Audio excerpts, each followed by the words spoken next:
So let's talk about this narrative that Erik Ten Hag signing has been bad and that his talent ID is questionable, so forth. And that has been the constant narrative and being used to beat him in the head with, which I really don't get. Because if you look at the players Erik Ten Hag signed, in fact, let's take a look at them.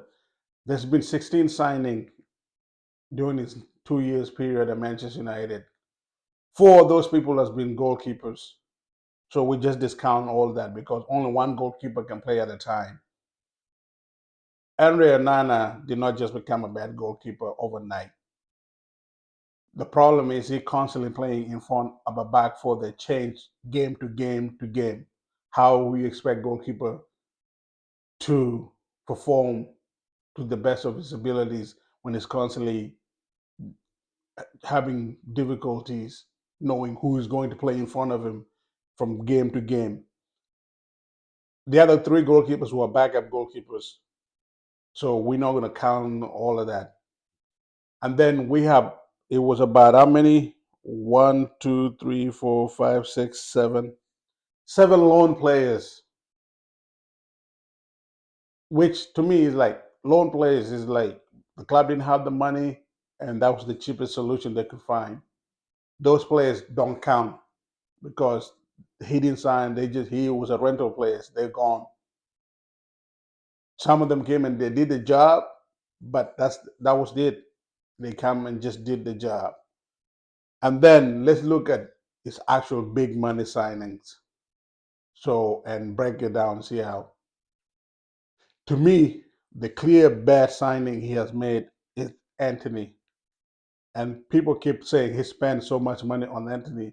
That is not on him.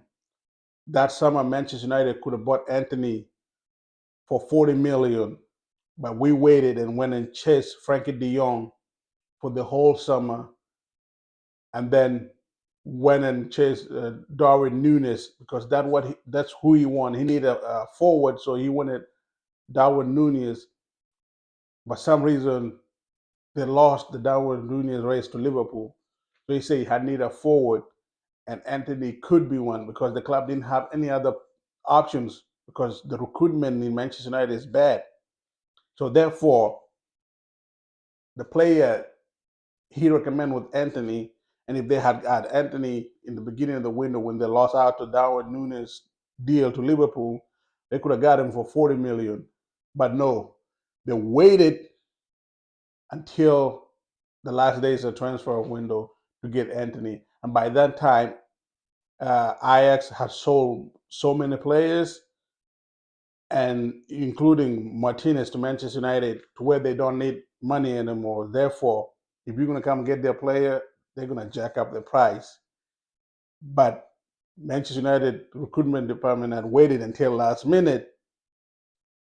Coach insists that they get Anthony because whereas he need a forward, so they got Anthony because he wanted Anthony. The fact that they paid 90 million for him is not on like Erik Ten Hag. That is on John Martyr and the recruitment department.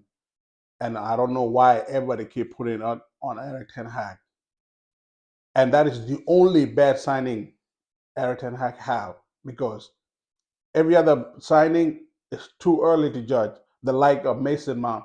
Mason Mount hasn't played enough game to judge him whether he's good or bad yet.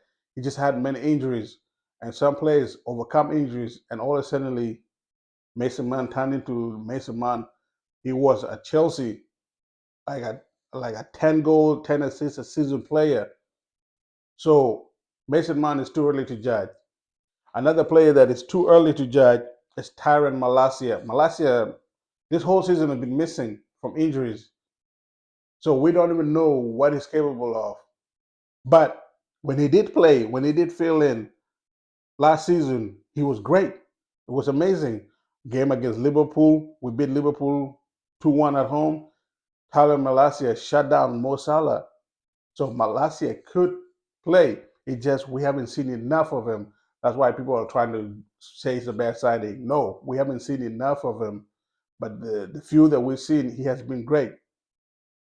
What other player like Casemiro been great. Rasmus Højlund, been great. Lisandro Martinez, been great.